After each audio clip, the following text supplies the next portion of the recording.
Assalamu alaykum, hurmatli televizor ko'rguvchilar, qadrli do'stlar. 1955 yil 10 ayning 1-kuni Şinjan Uyg'ur Avtonom rayonimiz qurildi. Shundan bu yangi 60 yilda Şinjan Uyg'ur Avtonom rayonimizning siyosiy, iqtisodiy, madaniyat shundaqla ijtimoiy hayotida zo'r ilgirlash va burilish nuqtalari borliq keldi. Jumladan o'tmishning ayniga shundaqla tarixning siri hisoblangan madaniyat yadikorliklari sohasidami zo'r ilgirlash va o'zgarishlar borliq keldi. Biz mushu munosabat bilan bu sohadagi ikki mutaxassisni suhbatimizga alohida taklif qildik. Men oldi bilan bugungi suhbatimiz taklif qilingan turdagi aziz mehmonlarni tanishtirib o'tay. Şinjan Uyg'ur Avtonom rayonlik madaniyat yadikorliklarini boshqarish idorasining muavin boshlig'i, kandidat tadqiqotchi Abdug'ani Abdulla. Avtonom rayonlik muzeyning arxeologiya atritidan Anvar Hasan. 53-yili Avtonom rayonlik xalq hukumati Avtonom rayonlik muzeyini tasdiqlaydi. 59-yili Avtonom rayonlik muzeyi qurilib rasmiy ishga kirishtiriladi. Avtonom rayonlik muzey bo'lsa, mushu qurilgandan tortib toki hozirgacha bo'lgan, mushu jarayonda nurg'ulg'an issiq so'g'oqlarni beshidan o'tkazgan.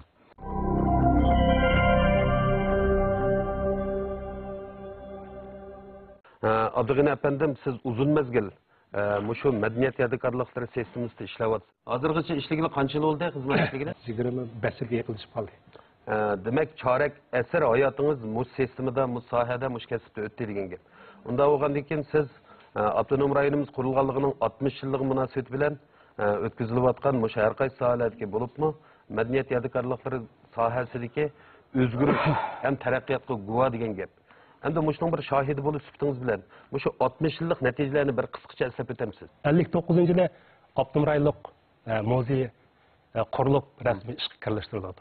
Şunun bilan bir turkum har millatdan tarkib topgan kasbiy xodimlar o'zining tirishchanligi bilan shu vaqtdagi iqtisod kamchil, sharoit intayin nachar bo'libmi Tangnetegining shimoliy va janubidagi nurg'un madaniyat markazlashgan joylarda qazish, qo'g'dash, arxeolog ipirish, ratlash deganga o'xshash nurg'un bir turkum ishlarni qilgan. Hem de şundan deymizki, hem de qilgan işlerini oddiy qilib etsam, o qilgan işleri bekçik. Hem de bugün bir nechasini misol qilsam, Maralbeshidagi To'qqizsaroy xarobasini qazish bo'libmi shu vaqtlarda 50-yildan 80-yil bo'lgan orliqda ilib borgan. Bundan boshqa ne xarobaligini tekshirish, bayqash, umumiylik tekshirish. Undan boshqa bizning Turpandagi Aslanı qabristonligi qatorliqlarni nayt uzun vaqt qazgan.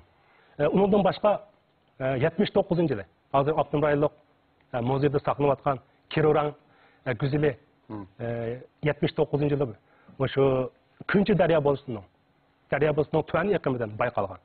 Demak, shu bir turkum kasbiy xodimlarning shu vaqtida tirishchanligi bilan bizga hozirgi Avtonom rayonlik madaniyatgarlik ishlarining taraqqiyatiga intayin yaxshi asos solgan. Yana ular shu vaqtlarda nurg'ulg'an bebaho madaniyat yodikorliklarini saqlab qolgan, qutqizib qolgan. Anvar efendim, mushu Avtonom rayonlik muzey madaniyat yadikorliklari sistemasidagi eng burun qurilgan koni joylarning birisi bo'lib sifati bilan talay taraqqiyotlarni, bo'ron chapqinlarni boshdan kechiribdi. Demek mush tarixqa siz shohid degan gap. Demek mushu muzey qurilgan dastlabki yillar va keyingi gullanish holatida qanday bir o'zgarishlar bo'lgan? Avtonom rayonlik muzey bo'lsa, mushu qurilgandan tortib toki hozirgacha bo'lgan, mushu jarayonda nurg'ulg'an issiq so'g'oqlarni beshidan o'tkazgan. Hamda bu jarayonda hatto muzey oddiy holatga, yakka holatga ko'rgazma qilish, yig'ish va tekshirishdan taraqqiy qilib bugungi kunga kelganda mustahkam bo'lgan bir, ya'ni 17.228 kvadrat metr ko'lamdagi cho'ng ko'rgazma qilish 5 zali bo'lgan. 120 dan ortiq muqim ishchi xizmatchilar bo'lgan. Buning ichida 10 nechadan ortiq tadqiqotchi, 20 necha muavin tadqiqotchi qo'shiniga ega bir mukammal sistemaga aylangan. Endi buning ichida 5 ko'rgazma zalini so'zlab o'tdik. 5 ko'rgazma zalining ichida 3 ko'rgazma zali muqim ko'rgazma zali bo'lib, buningki birsi Şinjandagi qazivilingan arxeologik qazivilingan tepilmalar, madaniyat yodgorliklari orqali Şinjandagi tarixini, ya'ni ibtidoiy jamiyatdan yaqingi zamon tarixigacha bo'lgan orliqni yo'ritib beradigan Şinjan tarix ko'rgazmasi. Yana uningdan boshqa hammamizga ma'lum bo'lgan Kiravarang guzili qatorliq jasadlar, quruq jasadlar qo'yilgan quruq jasadlar ko'rgazmaxonasi. Bu quruq jasadlar ko'rgazmaxonasida asosan Şinjandan qazivilingan quruq jasadlar bilan ular bilan birga hamdamni qilingan hamdam buyumlari, qabrning shakllari ko'rgazma qilingan bo'lib, bu yerda so'zlab o'tish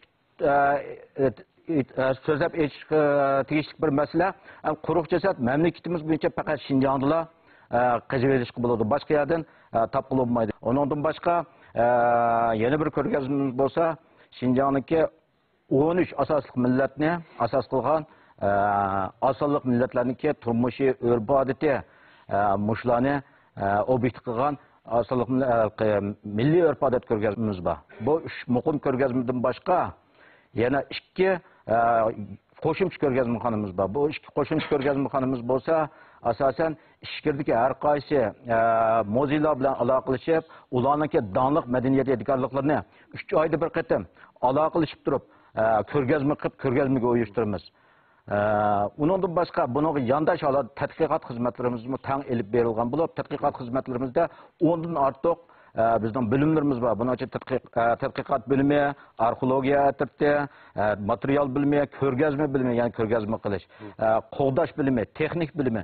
Texnik bilimi deganimiz asosan madaniyat yodgorliklarini asliga kelish, ularni remont qilish ishlari bilan shug'ullanadi. Mushu jarayonda hamda mushu 60 yillik taraqqiyot jarayonida bizningki muzeyimizniki asosan tilga o'tadigan mushu eng dastlabki bizning birinchi avlod arxeologlarimiz, ya'ni Sabit Ahmad akimiz, Abduqayim Xo'ja, Ahmad Rashid qatorliq bir qator mushu bizning birinchi avlod arxeologlarimizning qattiq tirishi, jafoga chidab tinim totmay sirtlarga chiqib, qidirib, tekshirishi, qazish elib berishi jarayonida mukammal bo'lgan hozirgi muzeyga asos solgan. Shunga mushu fursatda shu ustozlarimga mening cheksiz hurmatimni bildiraman. Sizlar jafo tortdinglar. Madaniyat yodgorliklari degan bir millatning jini, bir millatning obrazi. Uni ustiga madaniy yodgorliklar qayta hosil bo'lmaydi. Hamda arxeologiya xizmatiniki asosli tadqiqot obyekti bo'lsa, insonlarniki qadimki madaniyat iznalarini o'zining tadqiqot obyekti qilgan. U tarix bilan zik bog'lanishliq.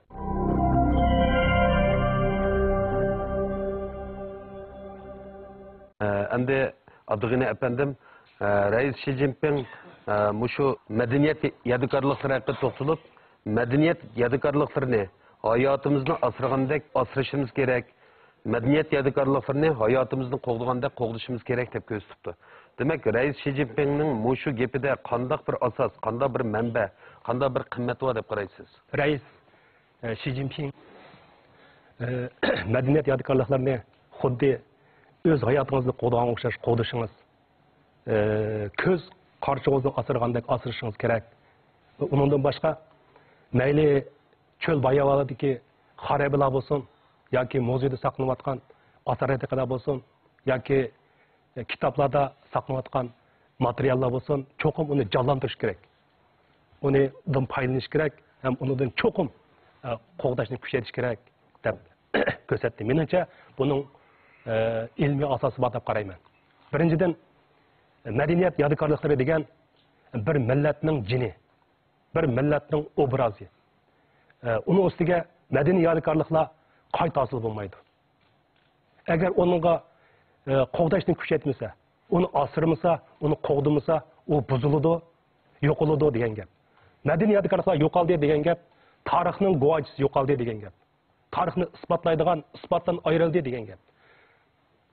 Tarix yo'qoldi degan gap bir millat yoki davlatning putirab turishi yoki taraqqiy qilishi u mumkin emas. Shuning uchun shu nuqtadan aytganda biz cho'qim madaniy yodgorliklarini jinimizdan tikib qo'g'dishimiz kerak va asrashimiz kerak. Bu birinchi. Yana bir nuqtadan aytganda, hozir bizning madaniy yodgorliklarimiz asosiyatdan Abdum rayonimizda cho'l bayovolarga joylashgan, uningki asos buzish ehvoli mayli tabiiy yoki sunnalarda bo'lsin, buzish nayta ig'ir. Uning bir qism joylardagilarning madaniy yodgorliklar bo'lgan ko'z qarashi bir qadar sush bo'lganlikdan o'z xohishcha uni o'zgartiradigan yoki uninga ba'zi chog'da odatdan tashqari ochadigan ahvollar mavjud. Shuning uchun biz qonun orqali bu madaniyatkorlikni qo'g'dashni kuchaytirishimiz kerak. Yana bir nuqtadan aytganda, hozir mamlakatimizning iqtisodiy intayin taraqqiy qildi. Hozir dunyo bo'yicha 2-o'ringa o'tdi. Shu iqtisodning taraqqiy qilishiga erishib, har xil qurilishlar, masalan, shahar qurilishi, yezdi o'zgartirish qurilishi, shahar bozor qurilishlari qatorliq nurg'un qurilishlar bizning madaniyatkorliklarga bo'lgan xirisi hozir kaskinlashib ketdi. Bunday ahvol ostida biz cho'qim mayli hamma nuqtadan bo'lsa, uni cho'qim qo'g'dishimiz kerak. Madaniyatkorlikning butunligiga kafolat qilish kerak. Madaniyatkorlikning qiymatini cho'qim qo'g'dab qilish kerak deb qarayman. Endi Anvar apandim bayam sizni tanishtirganda, o'sha avtonom rayonlik muzeyning arxeologiya atritidan deb tanishtirdik. Mush fursatda siz mush arxeologiya kasbining mus sohaninki aloyidligi, taraqqiyot haqida ixcham bir tushuncha berib o'tsangiz. Madaniyat yodgorliklari sohasi ichida arxeologiya xizmati bo'lsa, madaniyat yodgorliklari xizmatining tuguni desak bo'ladi. Avtonom rayonimizda arxeologiya xizmati 50-yillardan keyin boshlangan bo'lib, bir eng dastlabda asalliq millatlardan hukumatning qo'llashi va yordam berishi bilan eng dastlabki birinchi avlod Uyg'ur arxeologlarni sistemalik tarbiyalagan.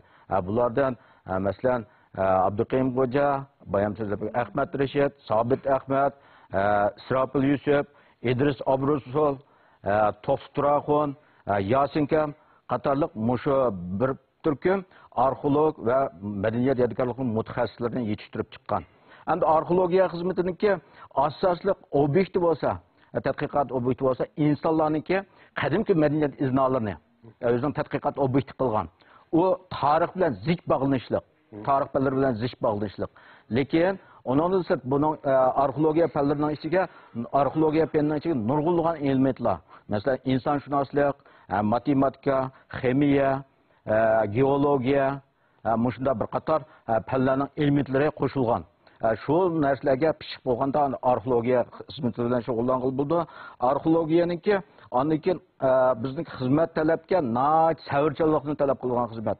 Biz odatda bir chiqib ketsak, cho'l jaziralarda eng az bo'lganda bir oy, jiq bo'lganda yarim yil, hatto bir yil turib ketadigan ishlar bo'ladi. Chunki qidirish xizmati nayt vaqt talab qiladigan xizmat. Ani qaytib kelgandagi uning inchik halqalari nayt jiq. Muşu jarayonda bizniki Şinjandagi mush arxeologlarimizniki Şinjanning arxeologiya taraqqiyotiga qo'shgan to'plarimiz nihoyatda zo'r. Bo'libmi mushu maras yaxshi ko'radigan, madaniyat yodgorligini so'yadigan kasbiy xodimlar bo'libmi Şinjandagi mushu Şinjandagi millatlardagi ixtisos xodimlarni o'rlashtirib, butun mushu maraslarimizni texmo dunyo saviyasiga yetkazish, dunyo yo'lida buni qo'llab qilish kerak deb qarayman. Arxeologiyada şu maddi buyum sözleydi. Maddi buyum sözlegenlik için asaslığı birinci qo'l material bo'ladi. Birinci qo'l material bo'lgandan keyin nurg'unlagan tadqiqotchilarimizga balkim bu tepilg'usiz material bo'lishi mumkin deb o'ylayman men.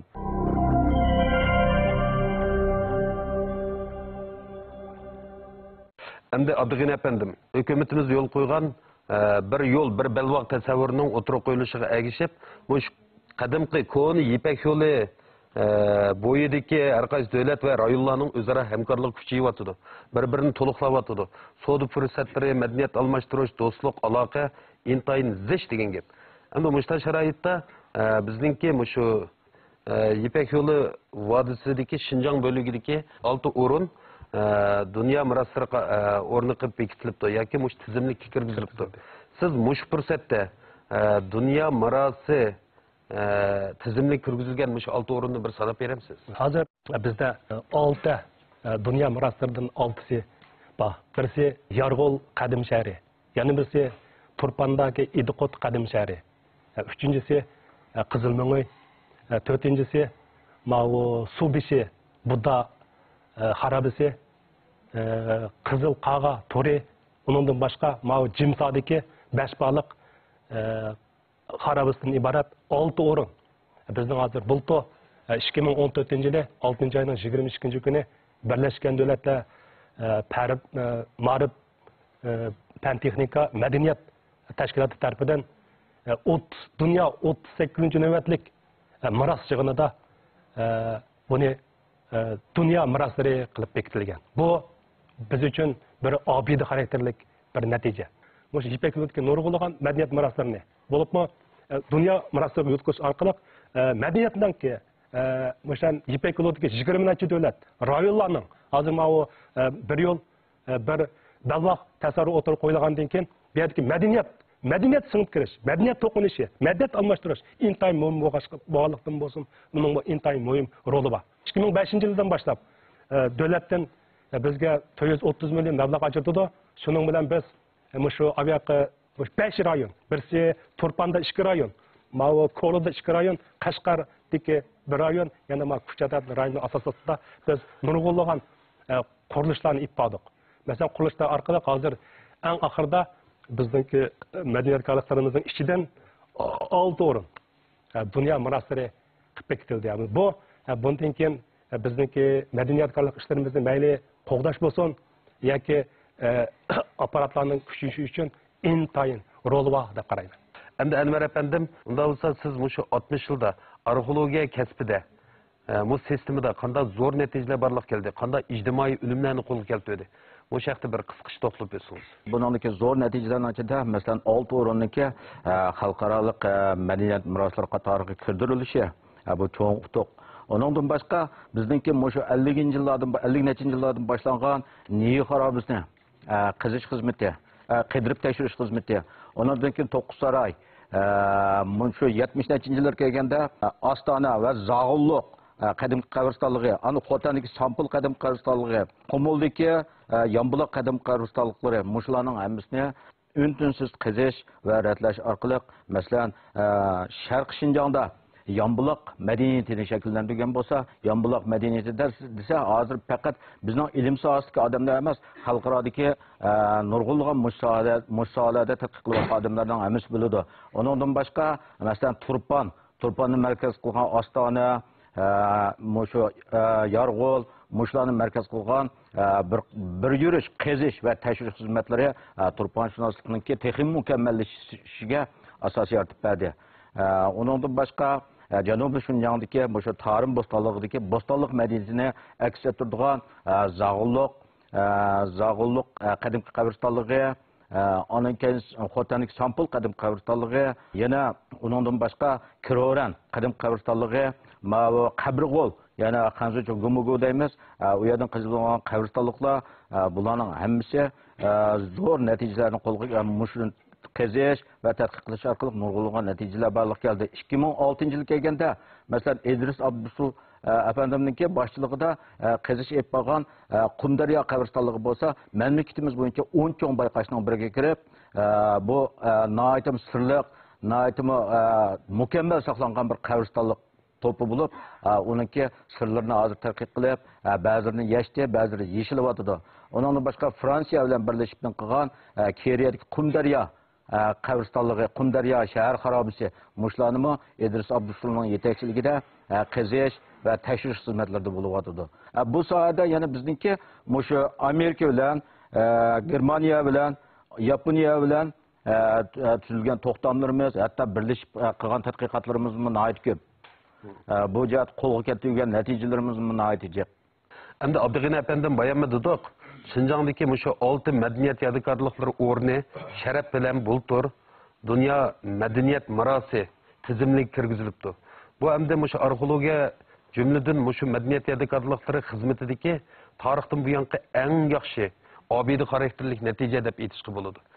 Endi demak, shunday bir afzallik, fursat va xiris oldida sizlarda qanday bir tayyorlik, qanday bir xizmat ishlash ro'yi bo'lish kerak? Dunyo meroslari oson qo'lga kelmadi. Biz shu dunyo meroslarini texnik yaxshi ishlash uchun meningcha bundaq bir necha xizmatlarni ishlaganda texnik yaxshi ishlaydi deb qarayman.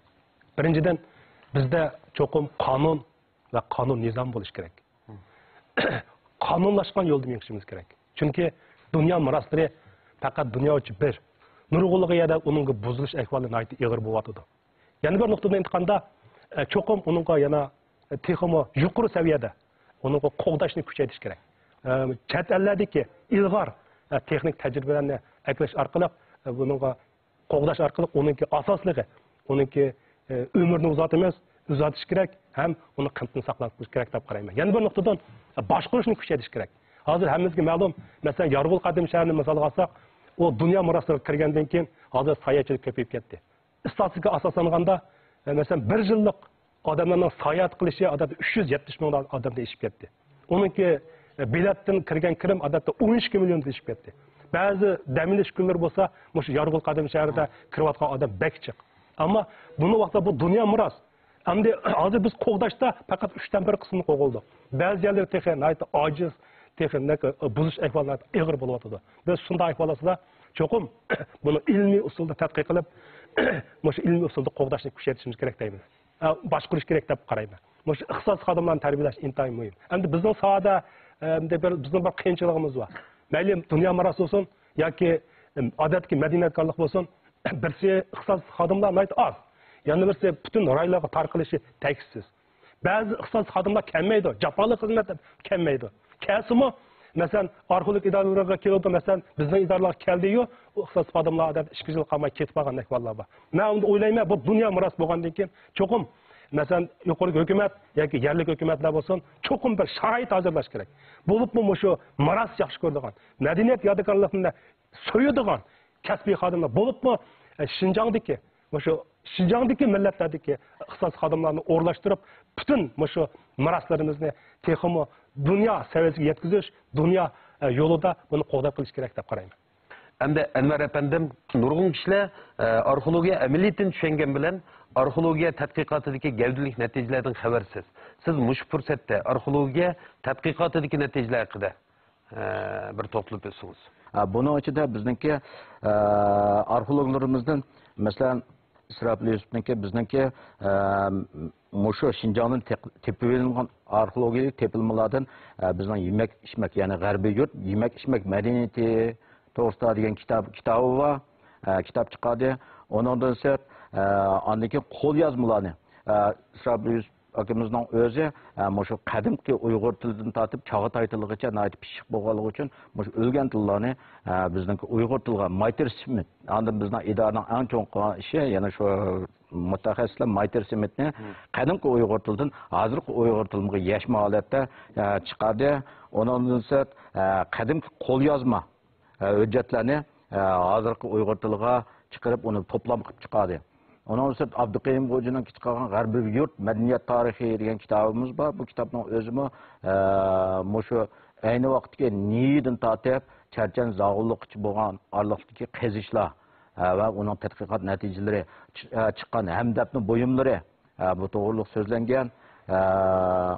Ondan sonra nurg'unlagan ilmiy maqolalar. Masalan, har bir qazish qilgan vaqtimizda bir qazish qilib kelgandan keyin bizningki 1 yildan hatto 2 yil, 3 yilgacha mushu qazish materiallarini ratlab chiqib, buningki dokladini e'lon qilamiz. Bu dokladning o'zi siz bayon degandek puchur bo'ladi. Shuning o'zi bir natija bo'ladi. Bu ananikin buni qiziqqanlar mushu tadqiqot bilan shug'ullan. Bu hamda bu aniq ko'rinib turibdi. Bu yerda arxeologiyada shu moddiy buyum so'zlaydi. Moddiy buyum so'zlaganligi uchun asosligi birinchi qo'l material bo'ladi. Birinchi qo'l material bo'lgandan keyin nurg'unlagan tadqiqotchilarimizga balkim bu tepilg'usiz material bo'lishi mumkin deb o'ylayman men. Bizniki Musada masalan hozir Yanqirdan qazib olingan buningdan 3400 yil burungi mush perqon kiyib olgan Ötükning o'zi hozir endi isbotlandi. Mushu O'rta Osiyodan chiqqan eng baldur chiqqan ötükning o'zi bo'ldi bu. Ondan so'ng mana shu Kiroran, mana shu Go'zali bilan birga qo'yilgan irimchik bayqaldi. Bu irimchikning o'zimi eng baldur mushada bayqalgan eng baldur ishlatilgan. Ondan so'ng masalan cho'p deymiz, tayyor cho'p. Hozirgi lag'manning eng dastlabki cho'plari. Mushu Pichonning Yanqir qadim qabristonligidan qazib olindi. Buning yil davri eng uzun. İdris Abdurrasul akimizningki, masalan chet ellarda Uyg'urlarning bizning o'zimizning bilishini natayin, uninki the Fox of the Taglimakka Desert deb bu gapning ma'nosi qumliq tulkisi degan laqabi bor bu odamning. Qumlar har qanday qumliq rayonni bu odam bo'ysundira oladi degan ma'noda. Shu darajada bizning olimlarimiz chet ellarga tonulgan, shu natijalar orqali nurg'unlagan chet ellik mutaxassislarni va nurg'unlagan ko'rilmalarni o'zimizning diyorimizga jalb qilib akilaladik. Hukumatimizning qo'llashi va nurg'un yordam berishi bilan nurg'ulg'an birlashib qilingan xizmat natijalarimiz ko'p. Adıgın efendim, şu medeniyet yadigarlıklarını qoğdaş, paydalanış, varislik qilish ve tadqiq qilishdan iborat mush 4 türlük alaydilik medeniyet yadigarlıklarını tadqiq qilishninki şu medeniyet yadigarlıklarınki bir yeni prinsipi sifatida o'tirib qo'yilibdi. Mushunga nisbatan sizning ko'z qarashingiz qanday? Medeniyet yadigarlıklarını birisi qo'g'dash, paydalanish, varislik qilish, tadqiq qilish, shu o'tirdagi halqalarni yaxshi bir tarafga vaqtida ondan biz medeniyet yadigarlıklarının sijil taraqqiyatiga kapolat qila olamiz. O deganlik nima deganda, yana hozirgi yangi vaziyatniki biz qo'ygan bir talibi. Endi biz burun faqat qo'g'dash uchun qo'g'dashni qilardik. Hozir uni paydalanishni, varislik qilish qadar bir qancha ishlar bizning Şinjan'da bir qadar ojiz. Hozirgi yangi vaziyatning talebi cho'qim madaniyatgalikni paydalanish kerak. Qanday paydalanish kerak degan vaqtida hozir masalan zamonaviy usullar bilan, masalan hozir 99-yilda yangidan bir bizda yangidan bir paydalanish usulini o'tirib qo'ydi.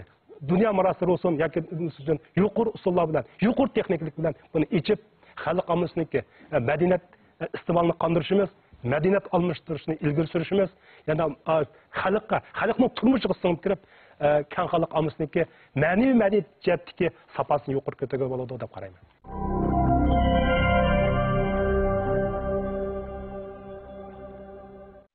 Biz bugün söhbət üstülümüzdən o'rin olgan medeniyet yadigarlıkları sohasidagi 2 nafar mutaxassis bilan nayt ko'ngillik paranglashdik. Bu şanlıq 60 yılda Abdunum rayonumuzning medeniyet yadigarlıkları sohasida zo'r ilgirlash, gullanish, taraqqiyot va unum borliqqa kelgan. Medeniyet yadigarlıkları olsa qayta hosil bo'lmaydigan boyliq. O alqınimizdagi go'har. Biz uni ko'z qarchig'imizdek asrashimiz, jenimizni qo'g'dagandek qo'g'dishimiz kerak. Bugün söhbetimiz müşahede akırlaştı. Gelir hafta görüşeyle hayır hoş.